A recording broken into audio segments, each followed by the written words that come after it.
Hey everyone, welcome to DADCAMP Plus. My name is Eric Hewer and I have a message to share with you.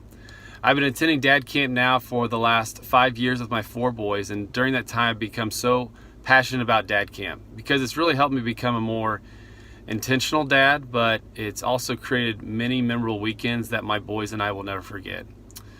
So today I wanted to talk to you guys about the subject of authenticity as a father. Last year at DADCAMP, we went through a book called 10 Commitments for Dads by Josh McDowell. Here's a copy of the book just to refresh your memory. And in that book, there's a chapter that Josh McDowell writes on becoming an authentic model.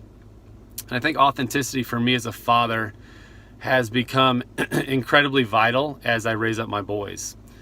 And I think as fathers, we want to, we're trying to be good models, and we want to model, things like respect and fairness and compassion and honesty, self-control, those things. And those are all great things to model. And Josh says that in his book that's very important, but he also says that being an authentic model is even more important. So as I thought about this video and what I wanted to share with you, I thought back to just a couple days ago when I didn't have one of my finest moments as a dad. My boys and I were actually in this truck, and we were running out to just get a couple things done, and they were goofing off in the back seat as they normally do, and I was stressed and had a lot on my mind and a lot that I needed to get done. Out of nowhere, one of my boys started crying in pain, and I whipped my head around as I was driving to see him holding his eye and saying that he had been poked in the eye with a stick. So I look next to him and see his brother sitting there looking guilty and holding a stick in his hand. And so naturally, I thought he was the guilty one. I ripped the stick out of his hand and out of frustration, throw it down on the floorboard of the front seat. And I just start yelling, and I totally lose my cool, and I'm yelling at them for goofing off. I'm specifically yelling at the brother that poked him in the eye, and he's apologizing and saying he's sorry, but I wasn't having any of it.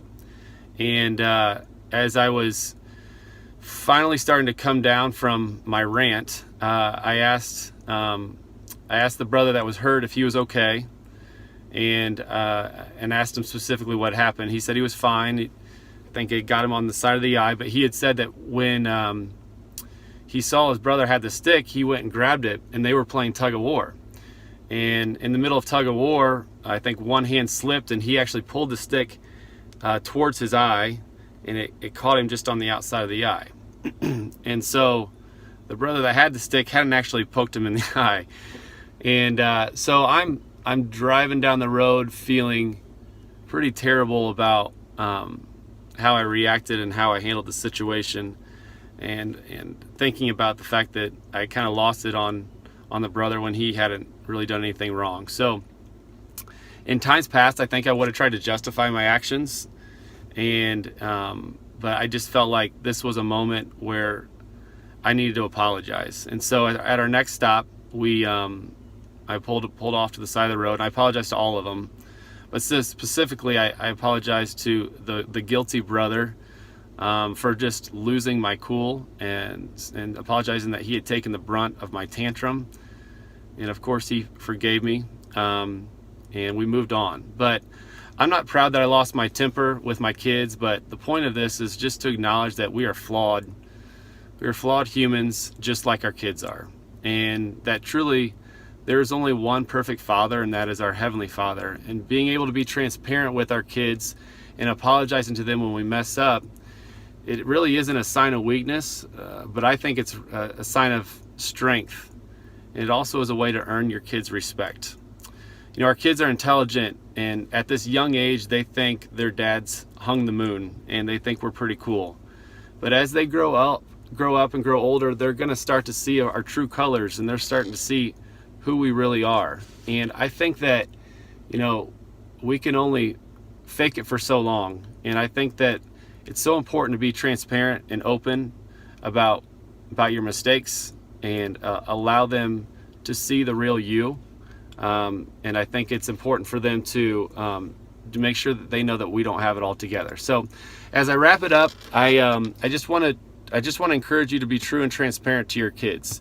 If you have this book, 10 Commandments for Dads, I encourage you to pick it up and read chapter 5.